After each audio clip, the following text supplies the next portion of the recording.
Aleluias. Amém. Já oramos, entregamos na mão do Senhor os dízimos, as ofertas desta casa, também já entregamos. Vamos para uma reflexão da palavra de Deus, que encontra-se no livro de João, capítulo 6, a partir do versículo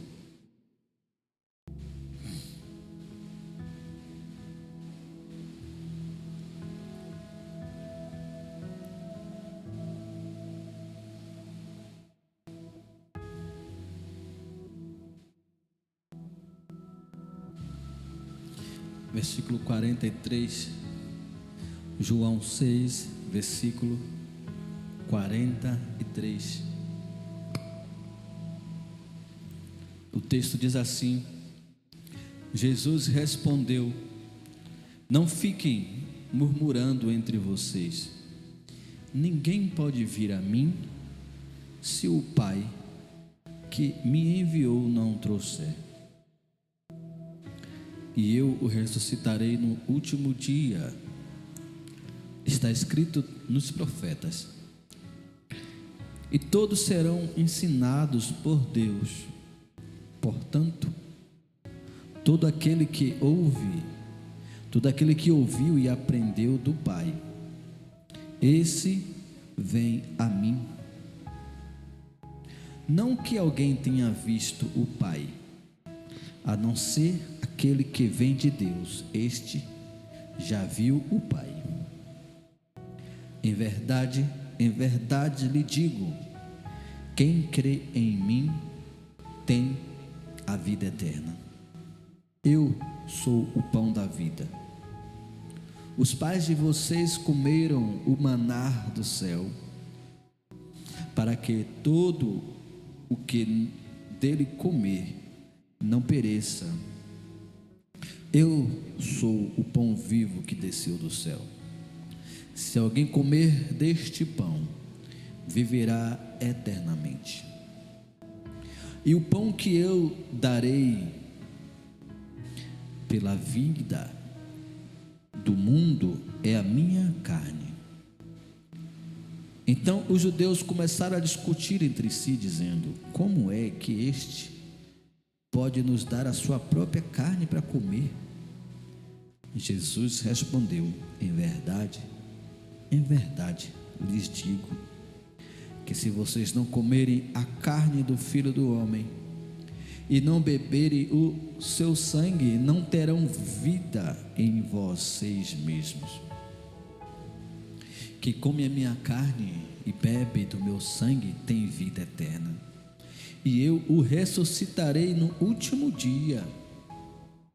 Pois a minha carne é a verdadeira comida, e o meu sangue a verdadeira bebida. Quem come a minha carne e bebe o meu sangue permanece em mim, e eu permaneço nele. Assim como o Pai que vive me enviou, igualmente te envio por causa do Pai. Também quem de mim se alimenta viverá por mim. Este é o pão que desceu do céu, e nada semelhante àquele que os pais de vocês comeram, e mesmo assim morreram. Quem comer este pão viverá eternamente. Jesus disse essas coisas quando ensinava na sinagoga de Cafarnaum. Jesus trouxe aqui um discurso duro, de difícil entendimento para os carnais, de difícil entendimento para aqueles que buscam razão nas coisas, de difícil entendimento para aqueles que vivem na razão, de difícil entendimento para aqueles que vivem dentro da religiosidade, de difícil entendimento para aqueles que se acham que sabem a verdade, para aqueles que ignoram a verdade. Para essas pessoas, esse discurso de Jesus não dá para entender. Porque Jesus está falando de coisas espirituais e eles estão entendendo coisas carnais. Jesus está falando de um pão espiritual e eles estão entendendo de um pão carnal. Jesus está falando de uma carne espiritual, eles estão entendendo como canibalismo. Eles estão entendendo como a carne humana, a carne real. Eles não conseguem compreender. Então Jesus vai para um âmbito espiritual e explica para eles o alimento que desceu do céu, para que aquele povo não perecesse, que foi o maná que desceu do céu lá na época que o povo de Deus estava no deserto. Jesus estava dizendo, aquelas pessoas receberam o favor de Deus, receberam o alimento, porém elas também morreram, pois eu sou o pão da vida, eu sou a vida, eu sou o alimento, porque o ser humano, ele precisa comer, ele precisa beber, ele precisa se alimentar, porque o alimento traz combustível para o corpo continuar caminhando. A água, ela lubrifica o corpo, ela mantém o corpo hidratado, a água, ela mantém a temperatura do corpo, a água ajusta tudo por dentro. Então Jesus estava falando que vocês precisam se alimentar de mim, para que possam ter vida, mas a partir do momento em que vocês provam da minha carne, provam do meu sangue, do alimento que eu tenho para dar para vocês, aí vocês viverão eternamente. Jesus está trazendo aqui coisas importantes. Ele fala que aquele que é dele, esse faz a vontade dele, aquele que chega a ele, luta por ele, e ninguém vem a ele se o Pai não enviar. No versículo 60 diz: muitos dos seus discípulos, tendo ouvido tais palavras, disseram: duro é este discurso, quem pode suportá-lo? É sempre assim. Quando aquilo que Jesus tem a nos dizer é de duro entendimento, as pessoas não suportam e elas se afastam e elas procuram o seu próprio entendimento. Estamos vivendo um tempo que está escrito lá no 2 Timóteo: as pessoas nos últimos dias serão arrogantes, presunçosas, amantes de si mesmo, dado ao dinheiro, teria até a aparência do bem, mas não seriam pessoas do bem. Filhos seriam rebeldes, os pais contra os filhos contra os pais, seriam mentirosos. Ajuntariam para si doutores que falassem segundo a sua vontade, e se ajuntariam para um falar o que o outro quer ouvir. Mas duro é esse discurso para essas pessoas. Mas Jesus, sabendo por si mesmo que os seus discípulos murmuravam a respeito do que ele havia falado, disse-lhe: isto escandaliza vocês?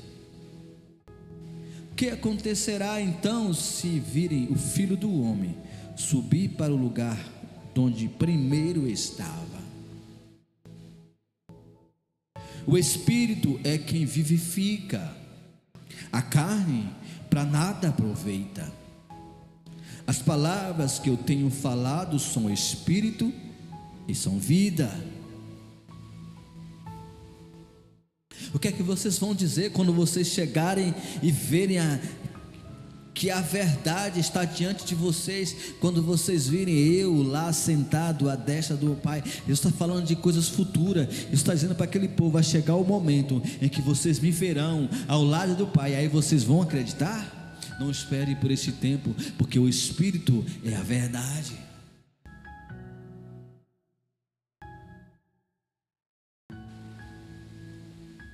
Mas há descrente entre vocês. Ora, Jesus sabia desde o princípio quais eram os que não criam e quem iria traí-lo. Prosseguiu: por causa disso é que falei para vocês, que ninguém poderá vir a mim se não lhe for concedido pelo Pai. E aqui eu me apego nesta palavra: ninguém poderá vir a esta igreja se o Senhor não enviar, ninguém poderá fazer qualquer coisa se o Senhor não as conduzir. Então, quando as pessoas não vêm até a casa do Senhor, elas não estão rejeitando a mim, elas estão rejeitando a Jesus, que é a palavra, que é a vida. Está acontecendo algo muito sério. As pessoas têm sido iludidas com falsas esperanças, com falsa sustentabilidade. É o mundo da ilusão, é o mundo do diabo, é o mundo da mentira, o mundo do engano, do encanto, de falsas estruturas. As casas estão construídas sobre areias e não sobre a rocha. As pessoas estão indo pelo mundo da ilusão, pelo mundo da fantasia. Pastores têm enganado as pessoas. Muitas igrejas dessas aí que pregam, eles fazem células, eles não estou aqui criticando a célula, se ela for feita de uma forma produtiva e que leve as pessoas até o templo, e que as pessoas vivam a vida também de templo, vida de igreja. Mas não, a maioria desses lugares faz uma célula e aí vive dentro das células, e aí um dia por mês, por semana, eles se reúnem na igreja. Olha lá, muitos deles nem se reúnem mais. Mas você olha essas pessoas que participam dessas células, as pessoas que participam desses projetos, desse modelo novo de igreja, são pessoas que não têm identidade, são pessoas que não sabem se serve a Deus ou se serve ao mundo. São pessoas que nós olhamos as redes sociais dela, ao mesmo tempo que você vê uma música evangélica, você vê ele com a música secular ouvindo, mas se você for falar algo, eles dizem que não tem nada a ver. Por que eles estão falando isso? Porque quem está doutrinando eles não reprime. Aqueles que estão doutrinando eles estão fazendo a mesma coisa. Mas a palavra de Deus diz que da mesma fonte não pode jorrar dois tipos de água: ou jorra água salgada ou jorra água doce. E eu estou vendo pessoas que foram criadas no Evangelho, pessoas que foram criadas na escola bíblica dominical, pessoas que têm um embasamento bíblico, estão também perdidas, estão agora deixando seus filhos fazer dancinha de TikTok, estão agora deixando seus filhos a colocar música mundana. Eu estou falando de jovens, de adolescentes que já estão rebeldes, que os pais perderam o controle. Estou falando de crianças em que os pais ainda têm o controle. Aí os próprios pais que têm pegado esses vídeos, eles mesmos têm postado.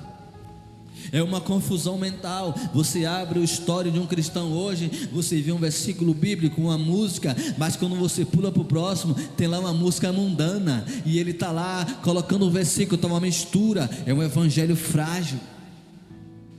É por isso que você fala hoje com uma pessoa, ela diz: eu não preciso ir para a igreja, eu apenas tenho que entregar o meu coração, fazer as minhas orações. É mentira do diabo. Você precisa sim. A Bíblia diz que está escrito nas Sagradas Escrituras: não deixei-vos de congregar, como é o costume de muitos.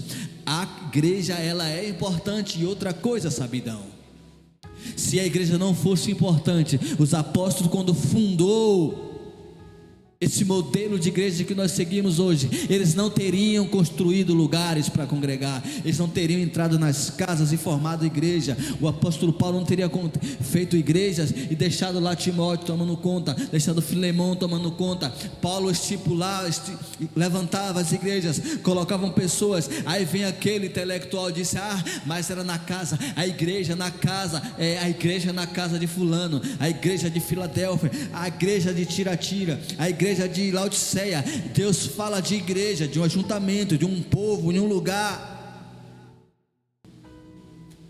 Então as pessoas estão dando ouvido a homens, estão esquecendo da palavra de Deus. A Bíblia diz: o meu povo sofre por falta de conhecimento. Eu estou aqui defendendo sim a causa do Evangelho. Estou defendendo um tempo de igreja, sim, que as pessoas estão tentando tirar as pessoas de dentro da igreja para viver a sua vida. Deus quer o seu coração, Deus quer também a sua dedicação. Deus quer que nós tenhamos um lugar para recarregar. Não é só entregar, é receber. Sabe por quê, bobo, que esses pastores têm feito isso com você? Porque eles querem apenas o teu dinheiro, eles querem apenas a tua atenção, mas eles não querem exercer o papel de um pastor. Porque o papel de um pastor é cuidar das ovelhas de Cristo. O papel de um pastor é visitar as pessoas. O papel de um pastor é entender o que está acontecendo com a ovelha, com a ovelhinha de Jesus. E os pastores, quando eles fazem essas células, esse negócio, eles não te conhecem, eles não te visitam, eles não fazem o papel que tem que fazer. Pessoas hoje que estão tendo pastores online, você está sendo enganado, mas talvez você esteja como aqueles que a Bíblia diz, que nos últimos dias as pessoas juntarão para si doutores que falam segundo aquilo que está no seu coração. Pois a minha missão, até que Jesus venha, é defender a igreja. Aí tem muitos que dizem: você sozinho é templo do Espírito. Quando você junta com um ou dois, aí você é igreja. Você não é igreja, você só é igreja quando você se junta. É um monte de palavras doces, mas na prática ninguém faz nada disso. Por que é importante ter um ajuntamento de pessoas, a qual denominamos de igreja? Porque juntos nós somos mais fortes. Porque quando a igreja está junta, unida, todo mundo num propósito, em um lugar, nós criamos estratégias de evangelismo, nós criamos estratégia para cuidar das crianças, nós criamos estratégias para cuidar daqueles que estão sofrendo lá fora, nós criamos estratégia para salvar os casamentos, nós criamos estratégias para melhorar a estrutura familiar, porque geralmente as pessoas vêm para Cristo quebradas financeiramente, quebradas sentimentalmente, famílias destruídas, e aí juntos como igreja, o Espírito Santo de Deus vem sobre a vida dos pastores, sobre a vida da liderança, e aí nós distribuímos tarefas, porque era assim no livro de Atos. Quando a igreja se iniciou em Atos dos Apóstolos, era assim que funcionava. A igreja se reunia, e aí aquele tempo ia havendo a necessidade da igreja. Alguns vendiam suas propriedades, levavam até os apóstolos e distribuía de acordo com o que cada um necessitava. A igreja se preocupava com as viúvas, as igrejas se preocupavam com os órfãos, a ponto de chegar a um ponto de ter a confusão. A igreja tem que haver a confusão, porque a Bíblia está dizendo: é necessário que haja a discórdia, para que os verdadeiros sejam para que os verdadeiros se levantem, para que vocês possam fazer separação de quem é para quem não é. Então isso tudo é a vida da igreja. E eles começaram a discussão lá em Atos dos Apóstolos, porque as viúvas estavam ficando sem comer, tinha os gulosos, na igreja tinha os gulosos, tinha aqueles que ainda traziam as práticas do mundo para lá, e aí vão interrogar Pedro: Pedro, está tendo confusão. Pedro disse: eu não vou parar de pregar, porque eu não fui chamado para dividir alimento, mas eu vou tomar uma decisão sobre isso. Aí Pedro vai, levanta os diáconos da igreja, levanta pessoas íntegras assim como ele, parecida com ele, para entender o assunto, e aí cuidar dessa parte. Olha mais uma vez a importância da igreja. As pessoas hoje querem ser doutor em medicina, sem fazer medicina. Elas querem ser doutor na Bíblia Sagrada, sem ler a Bíblia Sagrada. Elas querem expulsar demônios, sem orar. Por Jesus disse: há uma certa quantidade de demônios chamada de legião, que só será expulso com jejum e oração. Não tem outra forma. Mas tudo isso tem que ser de acordo com as Escrituras Sagradas. Estão enganando vocês.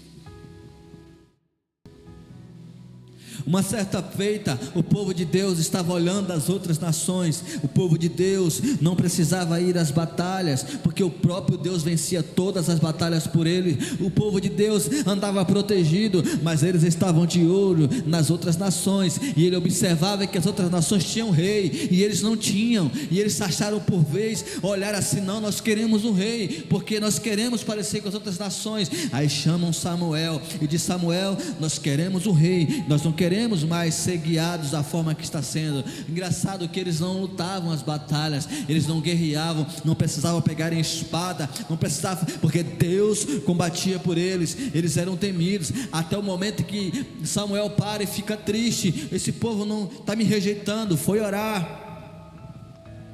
Aí Deus diz para ele: Samuel, esse povo não rejeitou a você, o povo está rejeitando a mim, porque sou eu quem conduz o povo, sou eu que conduzo a nação, eu sou o rei dessa nação. Eu digo para você e você faz o que eu estou falando. Então esse povo está rejeitando a mim. Então é assim que está acontecendo. As pessoas estão querendo viver a segurança de Deus, mas eles não querem fazer a vontade de Deus. Elas querem viver o milagre, mas elas não querem fazer a vontade de Deus. Elas estão nos seus quartos orando, pedindo a Deus por socorro, mas elas não querem fazer a parte dela. E eu sinto muito dizer a você: todo aquele que se aproxima de Deus, de maneira nenhuma ele jogará fora, de maneira nenhuma ele lançará fora. Deus ouve todas as orações, mas tem coisas que ele só fará para aqueles que estão com ele.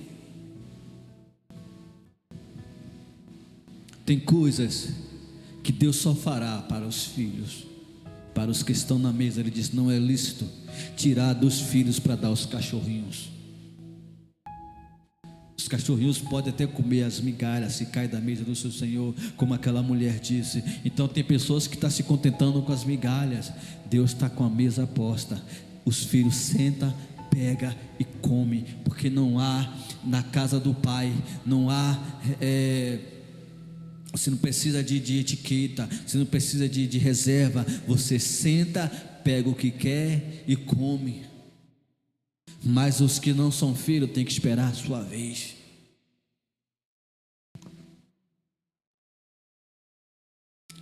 Versículo 66, que diante disso, muitos dos seus discípulos abandonaram e já não andavam mais com ele.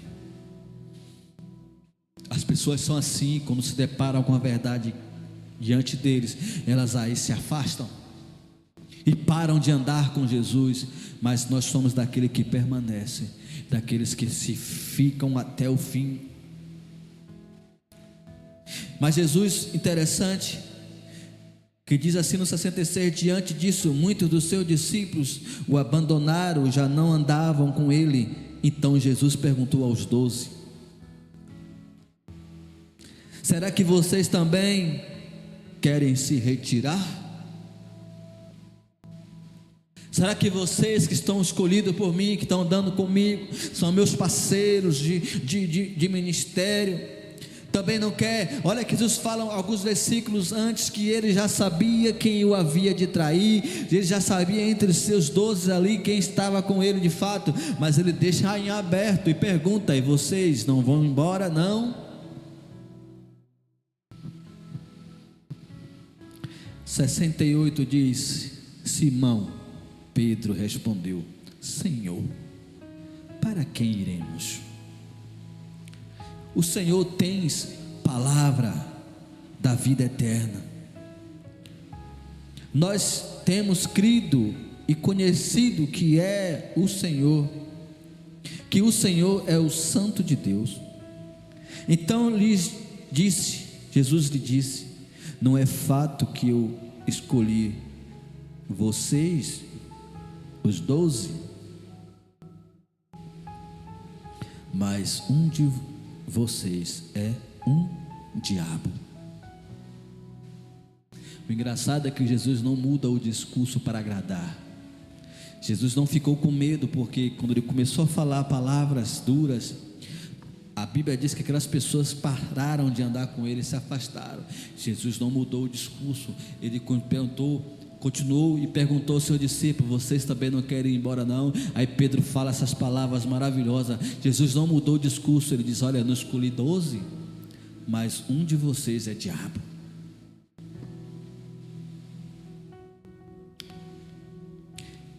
Ele se referia a Judas, filho de Simão Iscariotes, porque este, sendo um dos 12, era quem o havia de trair.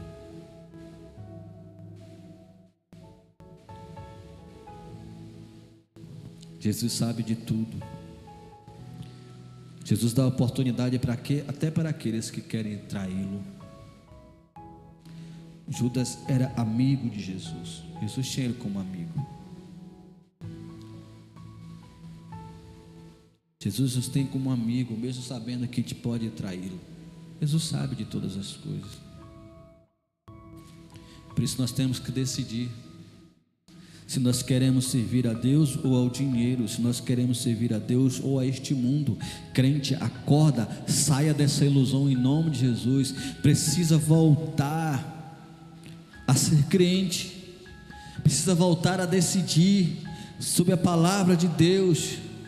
Seja verdadeiro com suas crenças, seja verdadeiro consigo mesmo. Não beba na fonte do mundo e fique bebendo na fonte espiritual de Deus. Tem que decidir se é ou não é. Decidam hoje.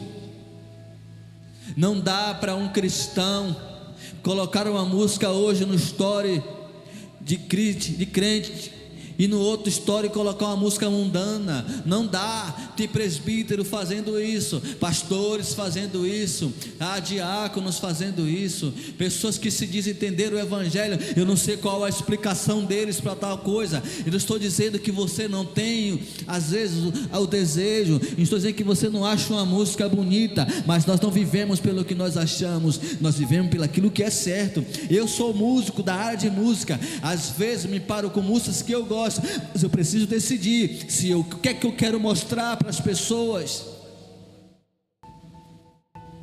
o que é que eu quero com a minha crença, porque Jesus falou: ide por todo mundo, pregai o Evangelho a toda a criatura, ensinando-os a me amar. Não ensinando-os a porta larga, a porta é estreita. Então temos que ter responsabilidade, porque existe uma tão grande nuvem de testemunha nos observando. Então se a pessoa olha para mim, que sou um pastor, um músico, postando músicas mundanas, ela vai achar que é normal, porque um pastor está postando, ela vai achar normal. Somos pessoas que influenciam outras pessoas, e o Senhor requererá da nossa mão. Aquele que influencia por mal, Deus requererá nas nossas mãos. As pessoas precisam entender isso. Os cristãos de hoje precisam entender isso. A porta está muito larga, e a porta nunca será larga, ela é estreita, e são de pequenas atitudes que o diabo entra. Eu estou vendo filhos de crentes, porque eu fico nas redes sociais, eu fico observando pessoas que eu conheci desde novinho, crianças que eu carreguei no colo, e hoje os pais, eu estava vendo uma hoje no TikTok, não falarei o nome, porque o vídeo hoje corre, não há necessidade disso, são apenas exemplo. Crianças que eu carreguei no colo, e hoje a própria mãe, o próprio pai tem postado nas redes sociais, a criança dançando músicas obscenas, de trajes de banho. E essa mãe e esse pai ainda tem o poder sobre aquela criança, mas são filhos de crentes.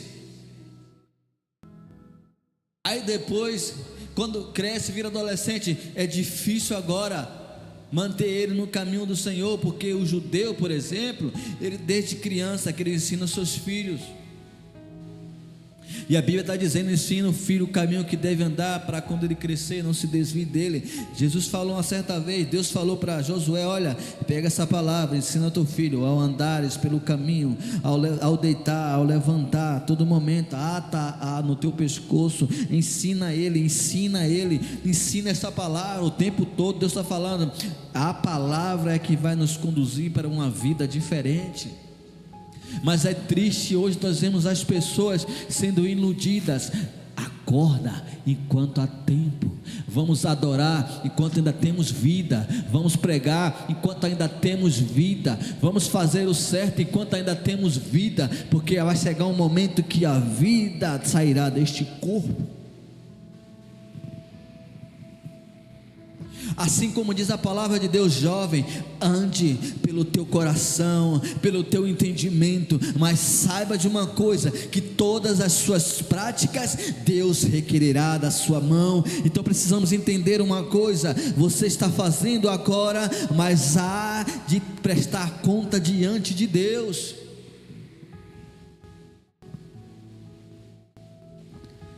O país está assim pela omissão das pessoas que abandonaram a Deus, que abandonaram a Jesus e querem viver de acordo com as suas vontades, de acordo com o seu entendimento. E aí, quando a igreja deixa de fazer algo, o diabo toma conta.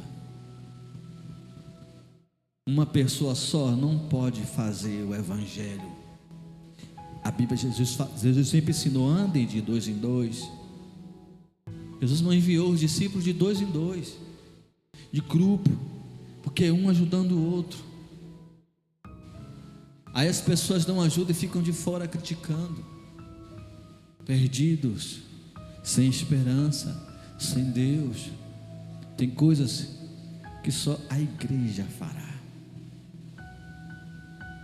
O crente tem a vida dele pessoal, a busca dele pessoal, a leitura da palavra de Deus, as orações, a prática cristã, e tem a parte dele com a vida da igreja.